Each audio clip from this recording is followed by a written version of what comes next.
Welcome back to ABA Chapter Chat, everybody. We are diving deep into self-control today. Ooh. Such a fun topic, right? Yes.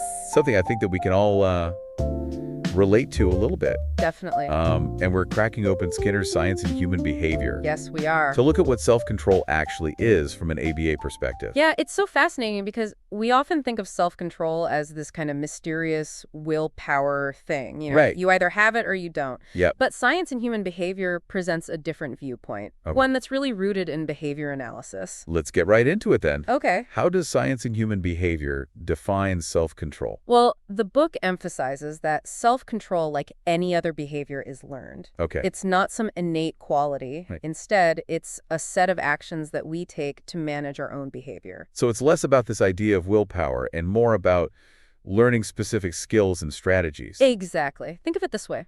You wouldn't expect someone to magically know how to play the piano. Right. They would have to learn the notes, practice scales, and develop those skills over time. Right. Self-control is similar. Yeah. We learn techniques and we practice them to get better at managing our own actions. Okay, so that makes a lot of sense. Okay. So if we're learning self-control like any other behavior, what are some examples of these techniques? Yeah. The book mentions this idea of a duality of self, which sounds kind of complex. It does sound philosophical, but it's actually pretty practical. Okay. Think about it. There's the part of you that wants to stay up late, Right. binge watching your favorite show. Oh, yeah. And then there's the part of you that knows you need to get a good night's sleep for that important meeting tomorrow. Mm-hmm. Self-control is about those two selves. Yeah. Rather, those two sets of behaviors interacting. So instead of thinking of it as like two separate me's, like battling it out, Right. it's more about different behaviors competing for our attention. Exactly. And the techniques we use for self-control are essentially ways to tip the scales in favor of the behaviors that we want to see more of. I love that. Tipping the scales. Okay, so what are some of those techniques? Yeah. I'm guessing there's more to it than just like telling ourselves to be good. Oh, absolutely. Science and human behavior dives into a whole range of techniques. Okay. Many of which we probably use without even realizing it. Right. For instance, we might change our environment to make a desired behavior more likely. So like hiding the cookies so we're not as tempted to snack. Exactly. That's what the book refers to as physical manipulation. Okay. We're changing the environment to make that desired behavior, in this case, not eating the cookies, easier to achieve. It's like setting ourselves up for success by removing the temptation altogether. Yes, Are there other examples of this physical manipulation technique? definitely. Let's say you want to drink more water throughout the day. Okay. So instead of relying solely on willpower, you could keep a water bottle on your desk as a visual cue. Or if you're trying to reduce screen time before bed, Yeah. you might move your phone charger to a different room. So it's about making those desired behaviors more convenient Yes, and the less desirable ones less so. precisely. And that leads us to another technique the book discusses, stimulus control. Ooh. This is all about understanding how certain cues or triggers in our environment can influence our behavior. So like how the smell of freshly baked cookies might trigger a craving. Yes. Or like how seeing your phone light up can make you just want to check it. You got it. And in terms of self-control, we can use this knowledge to our advantage. Okay. If we know that a certain cue triggers an unwanted behavior, we can either remove that cue Okay. or replace it with something that triggers a more desirable behavior. So if we're trying to like cut back on social media, we could put our phone in a drawer instead of leaving it on the table where we see it constantly. Yeah. Or maybe replace that like mindless scrolling time with reading a book. That's a great example. You're essentially taking control of the cues that influence your behavior, Right. making it easier to make choices that align with your goals. I mean, this is making me think about how much our environment really does shape our actions. Yeah, You know, it's not just about some inner strength or willpower. right. It's about understanding these cues and triggers and learning how to manage them. That's a powerful insight, and it's one of the key takeaways from science and human behavior. We're not just passive recipients of our environment. Right. We can actively shape it to make self-control more achievable. Okay, so we've talked about physical manipulation Yes. and stimulus control. Uh-huh. What other techniques does the book cover? Well, it also delves into things like deprivation and satiation, Okay. which might sound counterintuitive when it comes to self-control. Wait, wouldn't deprivation like make us more likely to want to give in to that temptation? It might seem that way, but hear me out. Okay. Let's say you're trying to manage your intake of a certain food, Okay. like chips. Mm-hmm. If you completely deprive yourself of them, you might end up binging when you finally have access. Right, okay. But if you allow yourself a small portion occasionally, you might be less likely to overindulge. So it's like finding a balance. Yes. Not completely depriving yourself, but also not going overboard. Exactly. It's about understanding how our body's natural signals of hunger and fullness can influence our behavior. This is really making me rethink how I approach self-control. Like, it's Yeah. not just about, like, willpower or restriction. Right. It's about understanding these different techniques Mm-hmm. and figuring out what works best for each situation. You're getting it, and there's even more to explore. Okay, The book also discusses techniques like emotional regulation okay. and even the use of aversive stimulation, Ooh, okay. which might sound a little intimidating at first. Aversive stimulation, that does sound intense. Yeah. What does that even mean in the context of self-control? Don't worry, it's not as scary as it sounds. Okay. It's all about understanding how we can use things that we want to avoid to motivate us to engage in behaviors that we want to see more of. Okay. I'm intrigued, but I'm also a little confused. Yeah. Can you give an example? Sure. Think about setting an alarm clock. Mm-hmm. The blaring sound is something we generally want to avoid, right? Right. But we use it to motivate us to get out of bed, even when we'd rather stay snuggled under the covers. Okay, I see. Yeah. So it's not about, like, punishing ourselves, Right. but rather using that unpleasant consequence Yes. and blaring alarm Yeah. to encourage that desired behavior, Yeah. getting out of bed. Exactly. Or think about making a public resolution. Mhm. The potential embarrassment of not following through can serve as a form of aversive stimulation, Right. motivating us to stick to our goals. Wow, this is making me realize how many different strategies we use for self-control without even thinking about it. Yeah. Like, it's not just about willpower. Mm-hmm. It's about understanding these different techniques and applying them strategically. You're absolutely right. And there's one more important point Okay. that science and human behavior brings up Okay. that really challenges our typical understanding of self-control. Okay. It suggests that a lot of our self-control is actually shaped by external factors, by society itself. Wait, really? You mean it's not just about individual choices and willpower? Not entirely. From a young age, we're taught to follow rules, Right. to wait our turn, and to control our impulses. Right. These society norms and expectations become ingrained in us, Yeah. influencing how we approach self-control. So in a way, we're conditioned by our culture to value and practice self-control. Yes. That's a pretty mind-blowing idea. But if so much of our self-control is shaped by these external factors, does that mean we have less control than we think?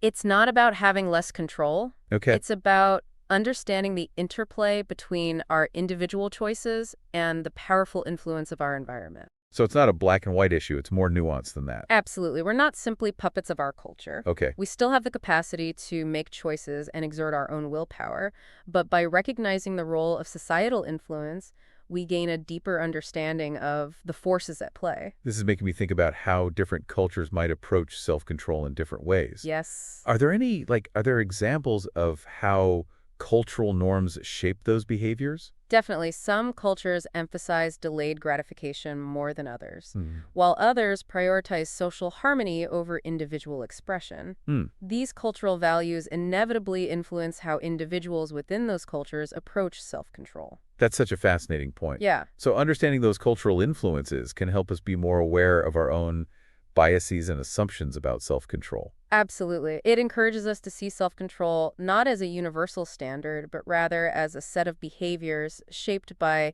a complex web of individual and societal factors. This whole discussion is really eye-opening. It's making me question everything I thought I knew about self-control. Yeah, It's not just about willpower. right. It's about understanding these techniques, recognizing the role of our environment, Mm-hmm. and acknowledging the influence of our culture. You've perfectly summarized the key takeaways from science and human behavior. Well, thank you. It's about appreciating the complexity of self-control and understanding the tools that we have to shape our own behavior. Okay, this has been such a thought-provoking conversation. Yes. I'm already starting to see my own struggles with self-control in a new light. Yes. I'm still thinking about that idea of aversive stimulation. Uh-huh. Like using things we want to avoid to actually motivate us. Right. It seems a bit counterintuitive. It can, but it's actually a really common strategy, Right. and when you break it down, it makes a lot of sense. Yeah, In ABA, remember, we use the term aversive to describe anything a person wants to avoid. right. It doesn't have to be something inherently bad or harmful. Right, like that alarm clock example. Yes. Most people wouldn't say a loud sound could a good thing, but it serves a purpose. Exactly. We're not seeking out the aversive thing itself, Right. but rather we're using it as a tool to escape or avoid something even less desirable. So in the alarm clock example, we're motivated to escape that annoying sound by getting out of bed. Right. What other examples of aversive stimulation are there when it comes to self-control? Think about deadlines. Okay, We often don't enjoy the pressure of a deadline, right. but that potential stress, that consequence, can actually motivate us to get things done. That's so true. Like, I know I'm definitely more productive when I have a deadline. Yeah, It's like that pressure, even though it's not pleasant, right. it actually helps me stay on track. Exactly. Or think about those accountability buddies. Oh, yeah? For fitness goals. Mm-hmm. Having someone checking in on your progress, even if it's just a friend, Right. can add a layer of social consequence that helps you stick to your plan. It's almost like we're creating a mini sieve of consequences from ourselves. Yes. Just like we do in behavior intervention plans. That's a great way to put it. Yeah. And speaking of behavior plans, science and human behavior touches on this idea of operant conditioning Okay. and how it relates to self-control. Yeah. It suggests that all reinforcement is, in a sense, self-administered. Oh, that's interesting. Yeah, So every time we do something that leads to a positive outcome, we're essentially reinforcing our own behavior. precisely. But when we're talking about operant conditioning and self-control, we're really talking about consciously creating a system of reinforcement for yourselves. Can you give me an example? I'm having trouble wrapping my head around this. Let's say you're trying to develop a regular writing habit. Okay. You might set a rule for yourself, like, no watching your favorite show until you've written for at least 30 minutes. Okay. By denying yourself that enjoyable activity until after you've written, you're making the completion of the writing task the reinforcer. So the act of writing becomes associated with the reward of watching the show, Yes, which makes me more likely to actually sit down and write. exactly. You're essentially using the principles of reinforcement to shape your own behavior. Okay, that makes a lot more sense. Like creating a MIDI behavior plan for ourselves, Uh-huh. complete with reinforcers and consequences. Precisely. And the more we understand these principles, Right. the more intentional we can be about setting up our environment Right. and our routines to support the behaviors that we want to see in ourselves. So we've covered a lot of ground here. Yeah. From manipulating our environment and controlling stimuli to understanding the role of aversive stimulation. Yes. And even applying these principles of operant conditioning to our own lives. Mm-hmm. But there's still that one big idea from the book Yes. that we haven't fully unpacked. Yes. The influence of society on self-control. You're right. That's a crucial piece of the puzzle. Mm-hmm. And it really challenges the notion that self-control is solely an internal battle of willpower. Right. Science and human behavior suggests that a significant portion of our self-control repertoire is actually shaped by the culture we live in. So it's not just about individual choices. Right. It's also about the expectations and norms that are instilled in us from a young age. Exactly. Think about it. Yeah. From the time we're children, we're taught to wait our turn, to share, to control our impulses. Right. These aren't necessarily innate abilities. Right. They're behaviors that are shaped and reinforced by our families, our schools, our communities. So we're essentially conditioned by our social environment to value and practice self-control.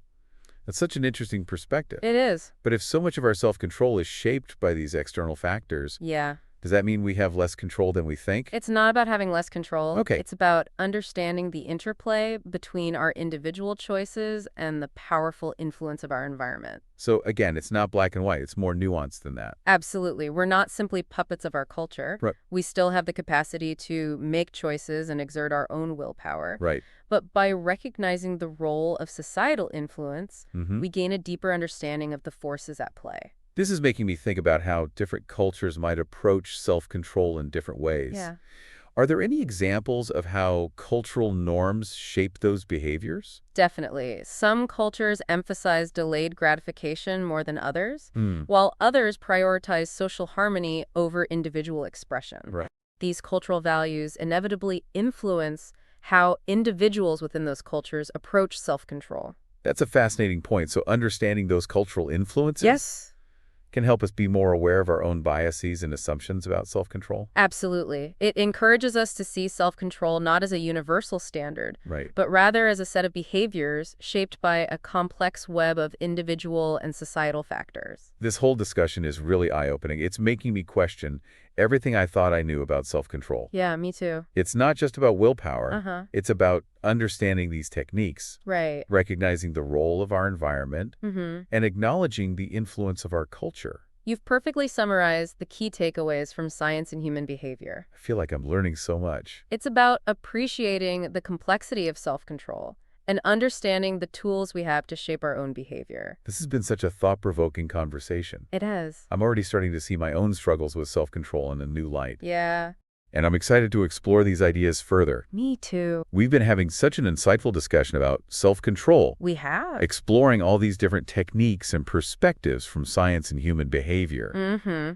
I don't know about you. Yeah. My head is spinning with all these new ideas. I know, it's a lot, but it's so fascinating to unpack all this and Yeah. see how it connects to our work as ABA professionals. Absolutely. And I think one of the biggest takeaways for me Yeah. is that self-control is a skill. It's something that can be learned Mm-hmm. and improved upon just like any other behavior. Absolutely. That's a crucial point. It challenges that common misconception Yeah, that self-control is all about willpower. right. You either have it or you don't. Yeah. Right. But science and human behavior shows us that it's about understanding the principles of behavior analysis Mm-hmm.